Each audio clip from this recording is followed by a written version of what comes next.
بسم اللہ الرحمن الرحیم شروع اللہ کے نام سے جو بڑا مہربان نہایت رحم والا ہے۔ الحمد للہ نحمده ونستعینه ونستغفره ونؤمن به ونتوکل علیہ ونعوذ باللہ من شرور انفسنا ومن سیئات اعمالنا من يهده الله فلا مضل له ومن يضلله فلا هادي له ونشهد ان لا اله الا الله وحده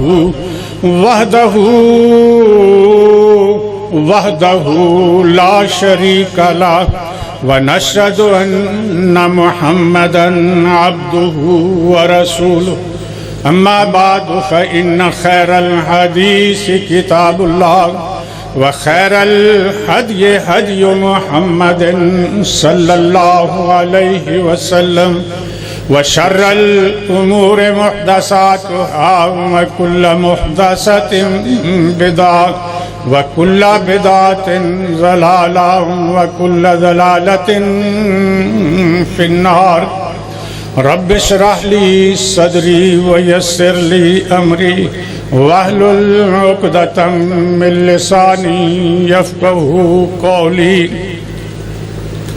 اعوذ باللہ من الشیطان الرجیم ولو یؤاخذ اللہ الناس بظلمهم ما ترک علیہا من دابۃ۔ حمد و صلاۃ کے بعد حضرات، مجھے جس موضوع پر بات کرنے کے لیے کہا گیا وہ عفو اور درگزر تھا۔ آج آپ اپنے معاشرے کو دیکھتے ہیں کہ سب چیزیں موجود ہیں، لیکن ایک درگزر، حلم، بردباری، کسی کو معاف کر دینا، یہ ہمارے معاشرے سے انکا ہوتا چلا جا رہا ہے۔ اور اس کی وجہ سے جو مسائل معاشرے میں پیدا ہو رہے ہیں وہ آپ کے سامنے ہے۔ کچھ دیر پہلے میں نے ایک اخبار میں واقعہ پڑھا کہ پختونستان میں ایک گدھا کسی مسجد میں داخل ہو گیا اور اس پر اتنا ہنگامہ ہوا، لڑائی ہوئی کہ 51 آدمی 51 جو تھے وہ موت کے گھاٹ اتر گئے، اور اس آدمی ایک آدمی نے اس گدھے کو گولی مار دی۔ وہ گدھے کے مالک اور قبیلے والے جو تھے انہوں نے ان کے گاؤں پر راکٹوں سے حملہ کر دیا۔ یہ صورتحال ہمارے معاشرے میں، یہ سیرت النبی کا جلسہ ہے کہ اللہ کے رسول صلی اللہ علیہ وسلم کی سیرت طیبہ کیسی ہے، کیا ہے۔ آپ کی سیرت پر گفتگو کرتے ہوئے انسان حیران ہوتا ہے کہ آپ کی زندگی کا کون سا پہلو پر گفتگو کرے اور بیان کرے۔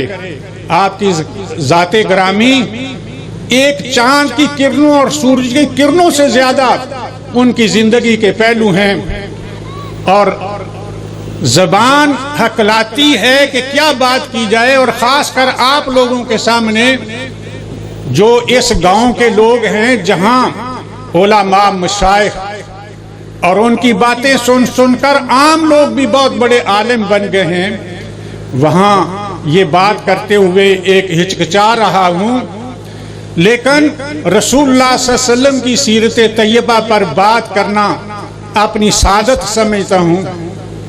تو میں نے یہ جو آیت کریمہ پڑھی ہے کہ وَلَوْ يُؤَاخِذُ اللَّهُ النَّاسَ بِظُلْمِهِمْ مَا تَرَكَ عَلَيْهَا دَابَّةٌ، اللہ فرما رہے ہیں کہ لوگوں کے ظلم کی وجہ سے اگر میں انہیں پکڑتا تو اس دھرتی پر کوئی ذی روح زندہ نہ رہتا۔ لوگ کیا ظلم کر رہے ہیں؟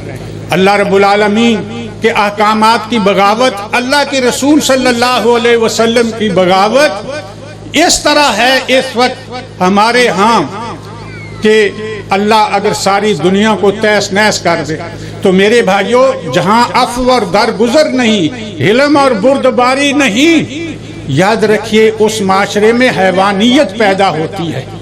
وہاں حیوانوں کا ایک ٹولہ ہے جو زندگی بسر کرتا ہے، اور رسول اللہ صلی اللہ علیہ وسلم کی سیرت طیبہ آپ پڑھ کر دیکھیے کہ آپ پر کتنی مصیبتیں آئیں، کتنے دکھ آئے، کس طرح کفار نے، مخالفین نے آپ پر حملے کیے، آپ کو جادوگر کہا، آپ کو مجنون کہا، اور آپ پر کس طرح تکلیفوں کی بچھاڑ کی، لیکن اللہ کے رسول صلی اللہ علیہ وسلم کا اپنا کردار کیا تھا؟ سیرت یہی ہے کہ آدمی کا کردار، اس کے اخلاق اور اس کی صفات، اس کی خصوصیات اور اس کے محاسن کیا ہیں۔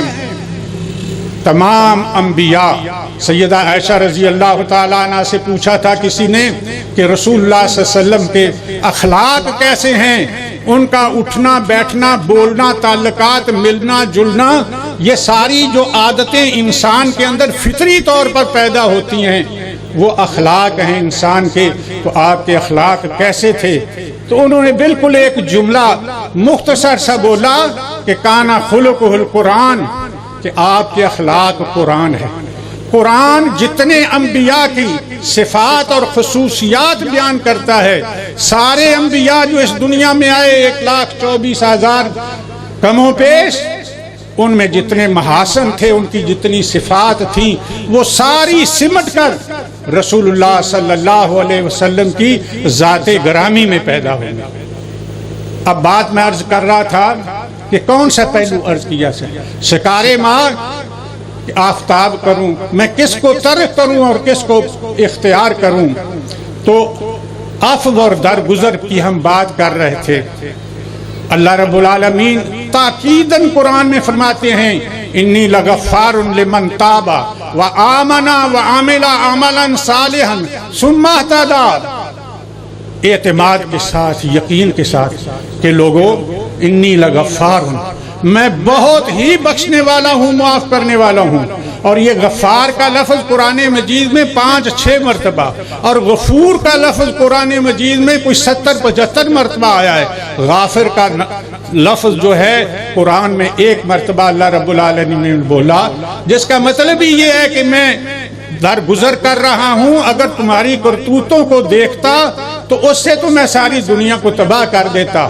تو عرض یہ کر رہا تھا جس معاشرے میں عفو اور درگزر نہیں ہے، یاد رکھیے وہ معاشرہ ٹوٹ پھوٹ کا شکار ہوتا ہے۔ میں ابھی واقعہ آپ کو بیان کیا، اور ہمارے گاؤں کے قریب ایک گاؤں، اور یہ بات بھی 1 ماہ پہلے کی ہے۔ کزن جو ہیں آپس میں، تایا کے بیٹے، چچا کے بیٹے، ایک بننا جو ہوتا ہے کھیت میں، اس پر وہ لڑے کہ یہ ہماری طرف ہے یا تمہاری طرف ہے، اور ایک ان میں سے گیا بندوق لائی، 4 آدمیوں کو وہیں ڈھیر کر دیا۔ میرے بھائیوں، یہ ہے حالت ہماری۔ لیکن اگر ہم اپنے نبی کی سیرت کا مطالعہ کریں تو اللہ کے رسول صلی اللہ علیہ وسلم مکہ میں آپ کے ساتھ کیا کچھ نہ ہوا، کون سی تکلیف آپ کو نہ دی گئی، لیکن آپ مکہ فتح کرتے ہیں۔ آپ سب کو یہ واقعات آپ نے سنے ہوئے ہیں۔ آپ مکہ میں تشریف لاتے ہیں اور تمام کافر جو ہیں جمع ہیں بیت اللہ میں۔ آپ بیت اللہ میں داخل ہوتے ہیں اور وہاں دیکھتے ہیں کہ بیت اللہ کے اندر تصویریں ہیں سیدنا ابراہیم علیہ السلام اور سیدنا اسماعیل علیہ السلام۔ جال حق و ذاق الباطل ان الباطل کان زہوقا۔ آپ یہ پڑھتے جا رہے ہیں، ان بتوں کو توڑتے چلے جا رہے ہیں۔ آپ اس کے بعد کھڑے ہو جاتے ہیں بیت اللہ کے دالان میں، اور سب کافر جو ہیں وہاں جمع ہیں سامنے۔ آپ فاتح کی حیثیت سے ہیں، اور جو فاتح ہوتا ہے کسی ملک میں، ملک کو فتح کر کے وہاں داخل ہوتا ہے، وہ اپنے دشمنوں کو طے کر دے تو دنیا کی کوئی قانون یا کوئی اخلاق اسے روکتا نہیں ہے۔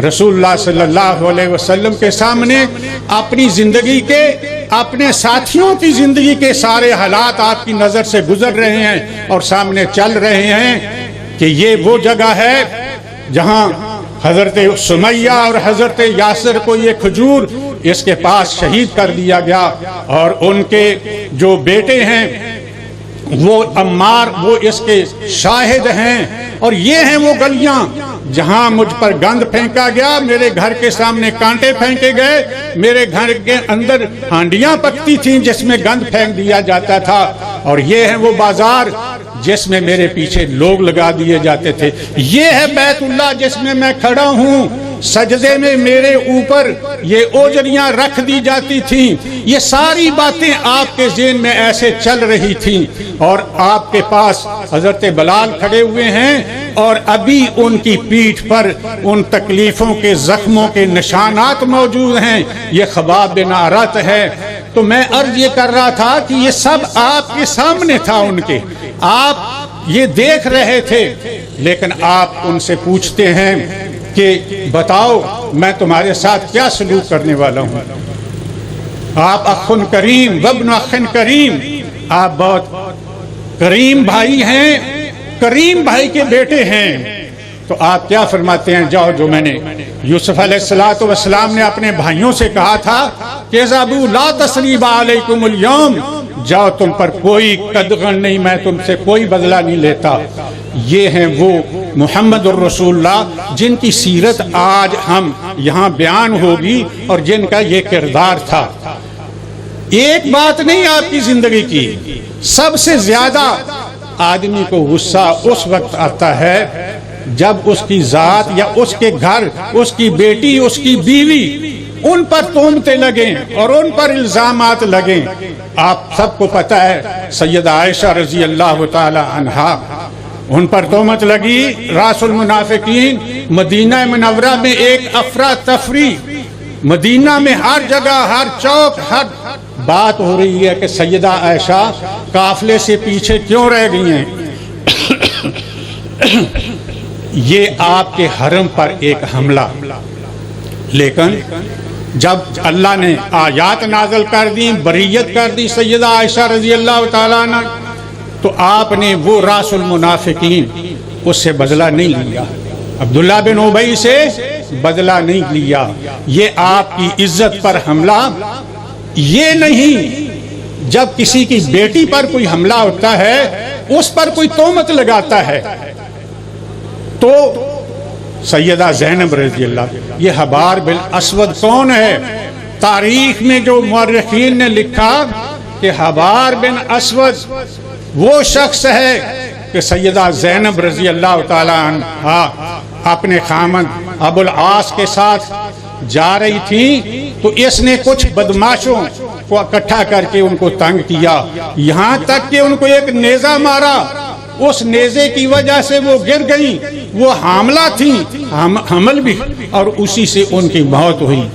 وہ حبار الاسود جو ہے مکہ فتح ہوتا ہے تو وہ آتا ہے اور آ کر دیکھتا ہے کہ رحمت کے دریار جو ہیں وہ معافیاں ہو رہی ہیں، محمد الرسول اللہ جو بھی آتا ہے دشمن معاف کرتے چلے جاتے ہیں، آتا ہے معافی مانگتا ہے، اللہ کے رسول کہتے ہیں جاؤ تجھے میں نے معاف کیا۔ میرے بھائیوں، آج آپ سوچ لیں، کسی کی بیٹی، کسی کی بہن، ماں، جس پر ہم میں لڑائیاں کس بنیاد پر ہوتی ہیں، قتل و غارت کس بنیاد پر ہوتی ہے؟ یہی چیزیں ہیں جو ایک دوسرے کے قتل و غارت کا سبب بنتی ہیں۔ تو میں عرض یہ کر رہا تھا کہ آپ نے اسے بھی معاف کیا۔ آپ مکہ میں کھڑے ہوئے ہیں، مکہ کے جو بڑے بڑے وہ کافر تھے، وہ جب آپ کی آمد کو پتہ چلا تو وہ بھاگ گئے۔ ان میں صفوان بن امیہ بھی ایک شخص تھا، سردار تھا مکہ کا، وہ سمجھا کہ میں نہیں بچ سکتا، محمد رسول اللہ صلی اللہ علیہ وسلم مجھے ضرور سزا دیں گے۔ عمیر بن وہب رضی اللہ تعالیٰ عنہ، کون ہے عمیر بن وہب؟ وہ صحابی ہیں، لیکن اسلام لانے سے پہلے اللہ کے رسول کے اتنے دشمن ہیں کہ ایک دن صفوان بن امیہ اور عمیر بن وہب دونوں اکٹھے ایک کمرے میں بیٹھے ہوئے ہیں۔ مشورہ کیا ہوتا ہے؟ عمیر بن وہب کہتے ہیں کہ مجھ پر بڑا قرض ہے، اگر میرا کوئی قرض ادا کر دے، میرے ویسے بھی میں غریب ہوں، بچوں کی نانو نفقہ کی کوئی میری ذمہ داری لے لے تو میں محمد الرسول اللہ صلی اللہ علیہ وسلم کو شہید کر دوں۔ صفوان بن امیہ کہتا ہے کہ میں ذمہ داری لیتا ہوں، تیرا قرض ادا کرتا ہوں اور تیرے بچوں کی بھی ذمہ داری لیتا ہوں، تم یہ کام کرو۔ گھر جاتا ہے، تلوار لیتا ہے، زہر میں بجھاتا ہے تلوار کو اور مدینہ منورہ کا سفر، مدینہ منورہ مسجد نبوی کے قریب پہنچ جاتا ہے اور حضرت عمر رضی اللہ تعالیٰ عنہ اسے دیکھ لیتے ہیں اور آ کر اللہ کے رسول سے عرض کرتے ہیں، یا رسول اللہ، عمیر بن وہب گلے میں تلوار لٹکائی ہوئی ہے۔ اللہ کے رسول صلی اللہ علیہ وسلم نے فرمایا کوئی بات نہیں، اسے آنے دو۔ یہاں سے پکڑ کر حضرت عمر رضی اللہ تعالیٰ عنہ آپ کی خدمت لے جاتے ہیں، بیٹھ جاتے ہیں۔ پوچھا عمیر کس لیے آئے ہو؟ یا رسول اللہ، جنگ بدر میں میرا بیٹا قیدی بنا ہے، اس قیدی کو میں چھڑانے کے لیے آیا ہوں۔ اللہ کے رسول فرماتے ہیں عمیر جھوٹ نہ بولو، تم مجھے یہ بتاؤ کہ صفوان اور تیرے درمیان جو گفتگو ہوئی ہے اور تو نے یہ عہد کیا کہ میرے قرض ادا ہو جائے، میرے بچوں کی ذمہ داری، صفوان نے وہ ذمہ داری اٹھائی اور تو مجھے قتل کرنے کے لیے، شہید کرنے کے لیے آیا؟ حضرت عمر اس چیز کو مان جاتے ہیں اور کلمہ پڑھ لیتے ہیں کہ آپ واقعی ہی اللہ کے رسول ہیں، اس لیے کہ جب صفوان بن امیہ اور میں صرف دو آدمی تھے، کوئی تیسرا بات سننے والا نہیں تھا اور آپ کو یہ ساری چیز کا پتہ چلا تو یہ اللہ نے آپ کو بتایا ہے۔ اب وہ صفوان بن امیہ جو تھا وہ جب مکہ فتح ہوا بھاگ گیا، ڈرتا ہوا وہ جدہ چلا گیا، وہاں سے یمن کو کشتیوں پر بیٹھ کر حضرت عمیر بن وہب رضی اللہ تعالیٰ عنہ نے عرض کیا، یا رسول اللہ، وہ صفوان بن امیہ سردار آدمی ہے، آپ سے ڈرتا ہوا وہ چلا گیا ہے جدہ، آپ اسے معاف فرما دیجیے۔ اللہ کے رسول صلی اللہ علیہ وسلم نے فرمایا کہ میں نے اسے معاف کیا۔ عرض کیا یا رسول اللہ کوئی نشانی دیجئے جو میں اسے دکھاؤں جا کے اور وہ بات کو مان جائے۔ اللہ کے رسول صلی اللہ علیہ وسلم کے سر پر جو یہ عمامہ تھا سیاہ رنگ کا، آپ نے نشانی کے طور پہ اس صفوان بن دیا عمیر بن وہب کو۔ وہ گیا، صفوان ساحل پر تھا، اسے بتایا کہ اللہ کے رسول نے تمہیں معاف کر دیا ہے، مکہ آ جاؤ۔ آ گیا رسول اللہ صلی اللہ علیہ وسلم سے، یا رسول اللہ آپ نے مجھے معاف کر دیا ہے، میں نے تجھے معاف کر دیا ہے، میں مسلمان ابھی نہیں ہوں گا، سوچ سمجھ کے 1-2 ماہ کے لیے مجھے آپ اجازت دیں، جاؤ تجھے 3-4 ماہ کی اجازت ہے۔ لیکن چند دن کے بعد آتا ہے اور اس رحمت للعالمین کے دامن سے وابستہ ہو جاتا ہے۔ میرے بھائیوں میں عرض یہ کر رہا تھا، یہ واشی بن حرب کا واقعہ آپ نے سب نے سنا۔ کون ہے واشی بن حرب؟ یہ وہ شخص ہے جس نے سیدنا حمزہ رضی اللہ تعالیٰ عنہ کو شہید کیا۔ کس کے کہنے پر کیا؟ ابو سفیان کی بیوی ہندا کے کہنے پر شہید کیا جنگ احد میں۔ اور کس طرح پھر سیدنا حمزہ رضی اللہ تعالیٰ، عورتوں کی جو ہوتی ہے نا دشمنی، یہ انتقام لیے بغیر نہیں رہ سکتے۔ پھر اس ہندا نے سیدنا حمزہ کا مسئلہ کیا، ان کے اعضاء کاٹے، ناک کاٹے، کان کاٹے۔ کتنا پیار تھا سیدنا حمزہ کے ساتھ رسول اللہ صلی اللہ علیہ وسلم کو۔ تو یہ واشی بن حرب جو ہے، جب اس نے دیکھا کہ افو اور درگزر کا ایک دریا ٹھاٹھے مار رہا ہے، میں بھی جا کر اس میں عافیت حاصل کروں، آیا رسول اللہ صلی اللہ علیہ وسلم سے معافی مانگی۔ آپ نے فرمایا جاؤ تجھے بھی میں معاف کیا۔ میرے بھائیوں، یہ ہے افو اور درگزر۔ اللہ فرماتے ہیں وَلْيَعْفُوا وَلْيَصْفَحُوا أَلَا تُحِبُّونَ أَن يَغْفِرَ اللَّهُ لَكُمْ۔ لوگو، درگزر اور عفو اس کو اختیار کرو۔ کیا تم چاہتے ہو کہ اللہ تمہیں معاف کرے؟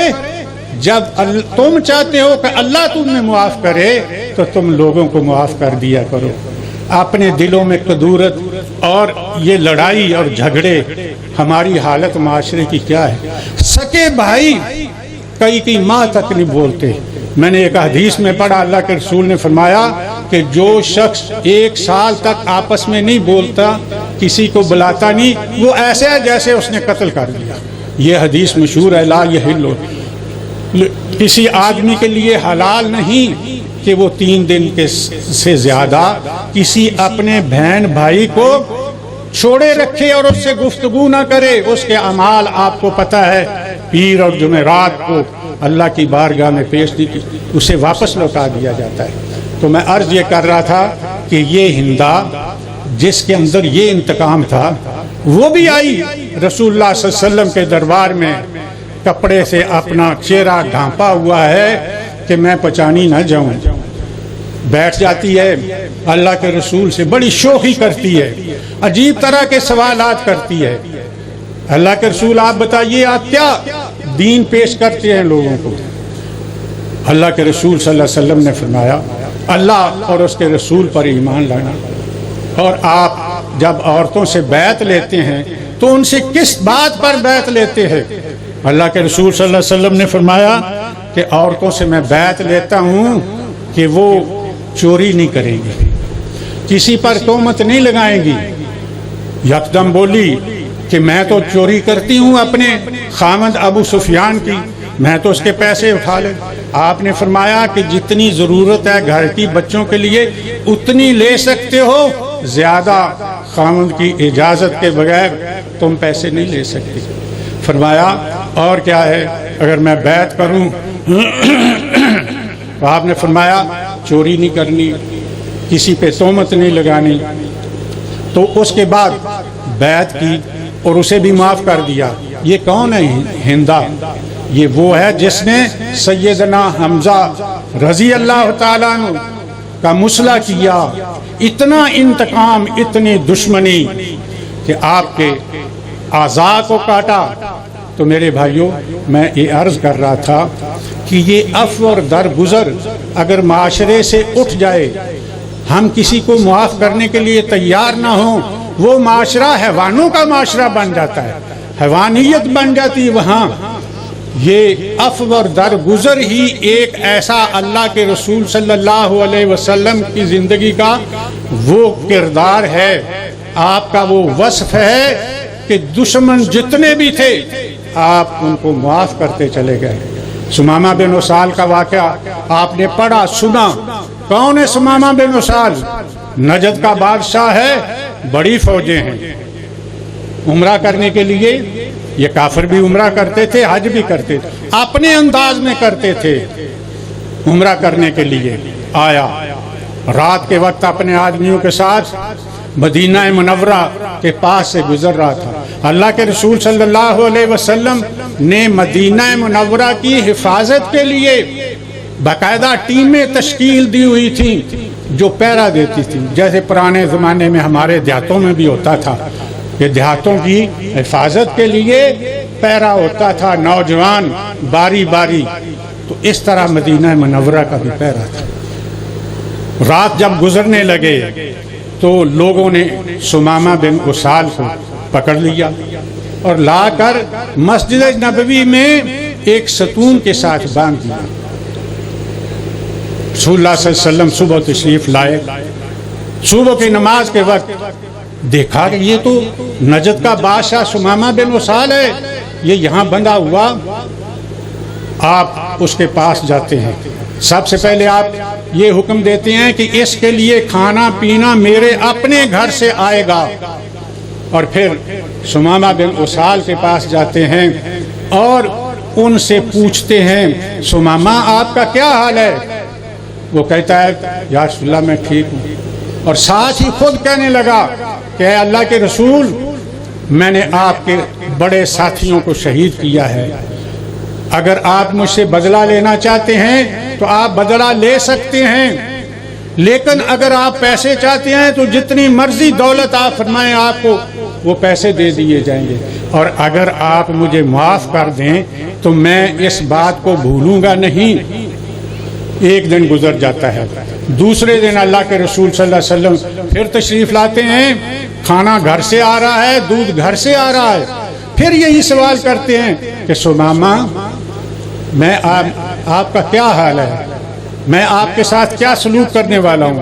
وہی بات دہراتا ہے کہ اللہ کے رسول آپ مجھے قتل کر دیں، آپ کا حق ہے، چونکہ میں نے آپ کے ساتھیوں کو قتل کیا ہے۔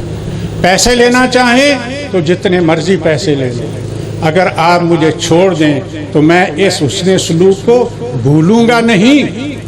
تیسرے دن بھی یہ اللہ کے رسول فرماتے ہیں کہ اس کو چھوڑ دو۔ چلا جاتا ہے جہاں جنت البقیع ہے آج کل، اس کے قریب جو مورخین لکھتے ہیں ایک تالاب سا تھا جہاں پانی جمع ہوتا تھا، غسل کرتا ہے، واپس آ جاتا ہے اور واپس آ کر کلمہ پڑھ لیتا ہے، مسلمان ہو جاتا ہے۔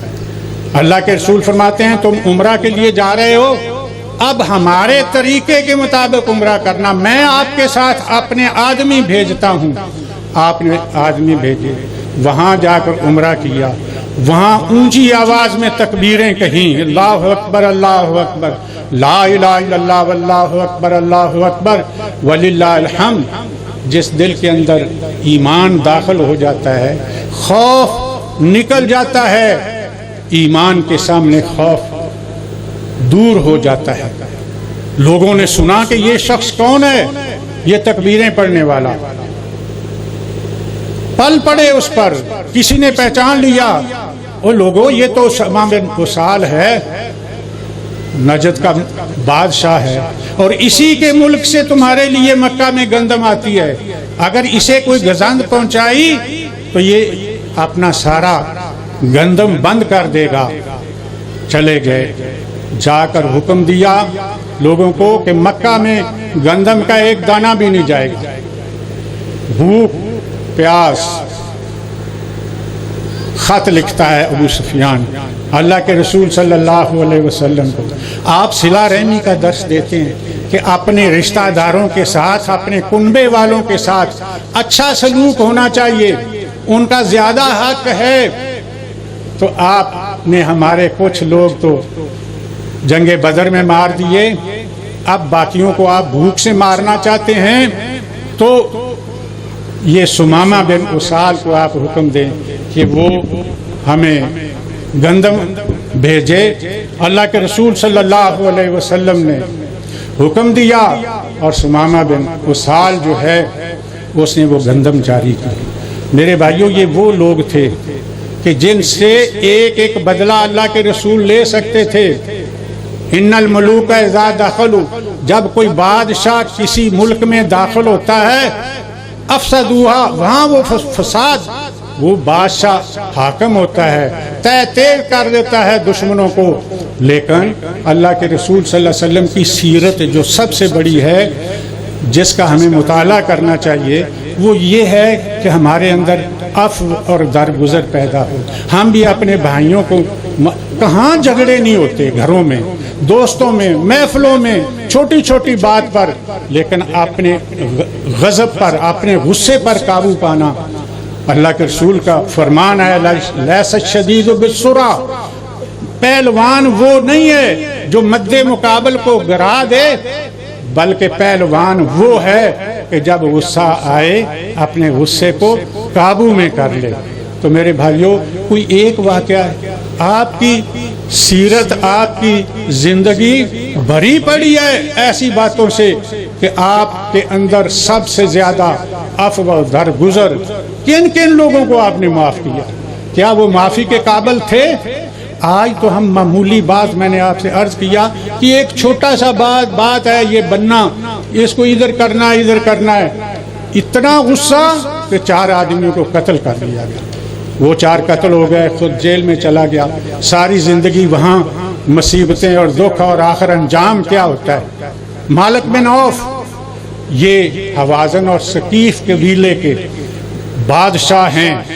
جنگ حنین جن کے ساتھ ہوئی، جنگ حنین، یہ بڑے بہادر دونوں قبیلے تھے، بہت بہادر، 20,000 آدمی جنگجو اس کے پاس تھے، رسول اللہ صلی اللہ علیہ وسلم اور مسلمانوں کے ساتھ مقابلہ ہوتا ہے، مسلمانوں کے پاؤں اٹھنے لگے تو رسول اللہ صلی اللہ علیہ وسلم نے اعلان کیا کہ ان النبی لا کذب انا ابن عبد المطلب، یہ نعرہ بلند کیا اور مسلمان ٹوٹ پڑے آوازن اور سکیف کے، شکست ہوئی، بہت مال، بڑے جانور غنیمت میں ملے۔ یہ مالک بن عوف جو ہے یہ بھاگ گیا، طائف چلا گیا۔ کسی نے بتایا جا کے کہ اللہ کے رسول بہت عفو اور درگزر والے ہیں، بڑا معاف کر دیتے ہیں دشمنوں کو، آ جاتا ہے۔ اللہ کے رسول بلاتے ہیں، فرماتے ہیں کہ یہ جو چیزیں ہم نے مال غنیمت میں اسے واپس لے جاؤ۔ اور اسی قبیلے میں اللہ کے رسول صلی اللہ علیہ وسلم کی جو رضائی بہن تھی شیبہ، وہ بھی اسی ہی قبیلے کی تھی، اور اس کو پتہ چلا کہ محمد صلی اللہ علیہ وسلم آئے ہیں اور لشکر کے وہ سربراہ ہیں، تو وہ آتی ہیں اللہ کے رسول صلی اللہ علیہ وسلم کے پاس اور اپنا تعارف کراتی ہیں۔ اللہ کے رسول صلی اللہ علیہ وسلم اس کے لیے کھڑے ہو جاتے ہیں، احترام اور عفو اور درگزر۔ اور حضرت شیمہ جو ہیں انہیں فرماتے ہیں کہ یہ میں نے آپ کو سارا مال، آپ کے جو قیدی ہیں، یہ میں واپس کر رہا ہوں۔ تو میرے بھائیوں، میں عرض کر رہا تھا فَبِمَا رَحْمَةٍ لِنْتَ لَهُمْ لَوْ كُنْتَ فَظًّا غَلِيظَ الْقَلْبِ لَانفَضُّوا مِنْ حَوْلِكَ۔ اللہ کا فرمان یہ ہے کہ اے میرے نبی کہ آپ میں یہ نرمی، یہ بردباری، یہ حلم، یہ عفو اور درگزر ہے۔ اگر آپ اپنے ساتھیوں کے ساتھ سختی سے پیش آتے تو سب بکھر جاتے، کوئی آپ کے پاس نہ آتا۔ تو یہ جو آپ کی، چونکہ یہ سیرت کا آپ کئی پہلوؤں پر تقریریں سنیں گے علماء کی، لیکن وہ تقریریں سن کر بات کس پر ہم نے عمل کرنا ہے کہ اللہ کے رسول صلی اللہ علیہ وسلم کی سب سے بڑی یہ صفت جو ہے کہ آپ نے عفو اور درگزر کس حد تک تھا، سارے دشمنوں کو آپ نے اپنی ذات کے لیے کبھی کسی سے بدلہ نہیں لیا۔ یہ آپ کی سیرت طیبہ ہے، یہی ہماری نظروں کے سامنے رہنی چاہیے۔ اسی ہی سے آپس میں محبت اور تعلقات پیدا ہوں گے، اسی ہی سے سارا معاشرہ بھی، برادریاں بھی، دوست یار بھی آپس میں جڑیں گے۔ لیکن اگر کسی نے ایک لفظ کہا ہے اور جب تک آپ اسے تھپڑ نہ مار لیں، پتھر نہ مار لیں، اس وقت آپ کا دل ٹھنڈا نہیں ہوتا، یہ سیرت طیبہ نہیں، یہ ہمارے نبی کا طریقہ نہیں ہے۔ اللہ سے دعا ہے اللہ رب العالمین ہمیں ان باتوں کا فہم عطا فرمائے اور ان پہ ہمیں عمل کرنے کی توفیق عطا فرمائے۔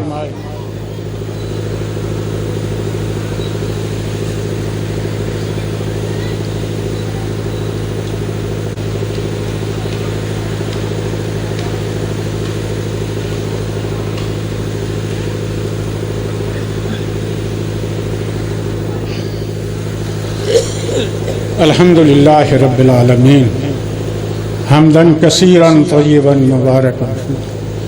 بات ہم اللہ کے رسول صلی اللہ علیہ وسلم کے عفو اور درگزر پر بات کر رہے تھے۔ یہی وہ بات ہے جس نے اللہ کے رسول کے ارد گرد لوگوں کو جمع کیا۔ کتنا پیار تھا آپ کی زبان میں، کتنا حسن سلوک تھا آپ کا لوگوں کے ساتھ، اور آپ کی زندگی کے کتنے پہلو ہیں۔ آپ کی زندگی کا دیکھتے ہیں، ایثار، درگزر، حلم، بردباری، آپ کے عدل و انصاف، آپ کی جو ہے مہمانوں کے ساتھ ان کی خدمت، پڑوسیوں کے ساتھ آپ کا سلوک، کیا درس دیا اللہ کے رسول صلی اللہ علیہ وسلم۔ المسلم من سالم المسلمون من لسانہ و یدہ۔ چھوٹی سی حدیث ہے، ایک حدیث پر اگر مسلمان عمل کر لیں کہ مسلمان ہوتا کون ہے؟ مسلمان کی تعریف اللہ کے رسول نے یہ فرمائی کہ المسلم من سالم المسلمون من لسانہ و یدہ، مسلمان وہ ہے کہ جس کی زبان سے دوسرے مسلمان کو کوئی تکلیف نہ پہنچے، جس کے ہاتھ سے دوسرے مسلمان کو تکلیف نہ پہنچے۔ رسول اللہ صلی اللہ علیہ وسلم نے فرمایا کہ لوگوں لا تحاسدوا ولا تباغضوا ولا تناجشوا ولا یبع بعض المسلم اخو المسلم، آپس میں حسد نہ کیا کرو، اس حسد سے ہی غصہ پیدا ہوتا ہے، اسی سے ہی انتقام لینے کا جذبہ پیدا ہوتا ہے۔ ولا تباغضوا، آپس میں بغض دلوں میں نہ رکھا کرو، تمہارے دل شیشے کی طرح صاف ہونے چاہیے جس میں اللہ اور اللہ کے رسول کی محبت اور باقی مسلمانوں کی محبت ہونی چاہیے۔ ولا تناجشوا، کسی کے سودے پر تم اپنی بولی نہ دیا کرو۔ اللہ کے رسول فرماتے ہیں لوگوں التقوی ہاؤنا، تقوی اس جگہ ہے، واشارہ الی صدرہ، اپنے سینے کی طرف یہ اشارہ کیا ثلاث مرات، 3 دفعہ، کہ یہاں جو اللہ کی نظر ہوتی ہے وہ انسان کے دل پر ہوتی ہے۔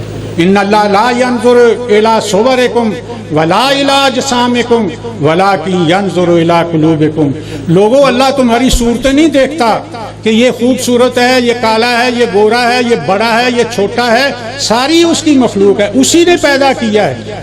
جس کی صورت اچھی نہیں اس کو کسی اور رب نے نہیں پیدا کیا۔ اللہ کی نظر میں سب برابر ہیں، کس بنیاد پر؟ کہ اللہ تمہارے دلوں کو دیکھتا ہے کہ اس کا دل میرے ساتھ کتنا اس کا تعلق ہے، اس میں میرا خوف کتنا ہے۔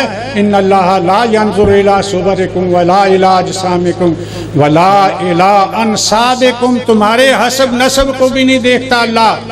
یہاں ہمارے یہاں میں فلاں قبیلے کا آدمی ہوں، جیسے عرب کے جاہلوں میں یہ بات تھی، میں قریشی، میں ہاشمی، یہ ہمارے ہاں بھی یہ تقسیم ہو چکی ہے۔ کوئی کہتا ہے میں جٹ ہوں، میں رائی ہوں، میں فلاں ہوں، میں فلاں ہوں۔ ان چیزوں کو اللہ نہیں دیکھتا۔ یا ایھا الناس انا خلقناکم من ذکر و انثی، اللہ نے تو ساری مخلوق کو ایک مرد اور ایک عورت سے پیدا کیا ہے۔ یہ قبیلے تو پہچان کے لیے بنائے ہیں۔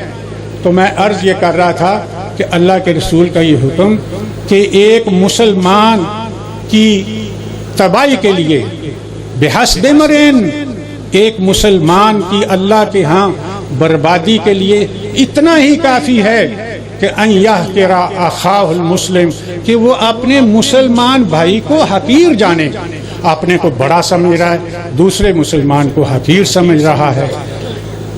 اللہ اکبر۔